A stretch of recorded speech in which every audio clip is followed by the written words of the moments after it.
দীপাকে শেষ করতে এসে সোনার কাছে হাতে নাতে ধরা পড়লো রুডি। হ্যাঁ বন্ধুরা, আমরা এমনটাই দেখতে পাবো অনুরাগের ছোঁয়া ধারাবাহিকের আগামী পর্বগুলোতে।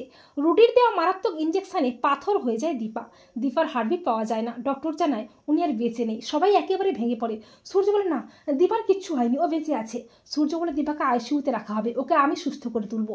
এই বলে দীপাকে আইসিইউতে রাখা হয়। কুন্তলা রুডিকে ফোন করে সবটা জানায়। রুডি বলে ওই দীপাকে এবার আমি চিরতরে শেষ করব। এরপর মাঝরাতে দীপার কেবিনে যখন কেউ থাকে না, তখন রুডি সুযোগ বুঝে দীপার কেবিনে ঢুকে যায়। রুডি বলছে, দীপা সেনগুপ্ত, তুমি যে বেঁচে আছো কেউ জানে না। তোমাকে এমন একটা ইঞ্জেকশন দিয়েছি না, তুমি অসাড় হয়ে গেছো, তুমি পাথর হয়ে গেছো, কিন্তু তোমাকে আর বাঁচিয়ে রাখা যাবে না। আর রুডি যখন এসব কথা বলছে তখন সোনাও চলে আসে। সোনা আড়াল থেকে সবটা দেখতে থাকে। সোনা বলে গলাটা যেন রুডির মতো লাগছে। এরপর রুডি যখন দীপাকে শেষ করতে যাবে করে, তখন সোনা চলে আসে। সোনা বলে, কে তুমি? রুডিকে দেখে চমকে যায় সোনা। সোনা বলে, রুডি তুমি বেঁচে আছো? তার মানে তুমি আমার মায়ের এই অবস্থা করেছো? তোমাকে আমি শেষ করে ফেলবো রুডি।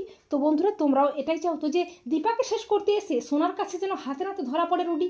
কমেন্ট করে এক্ষুনি জানিয়ে দাও তোমাদের মতামতটি।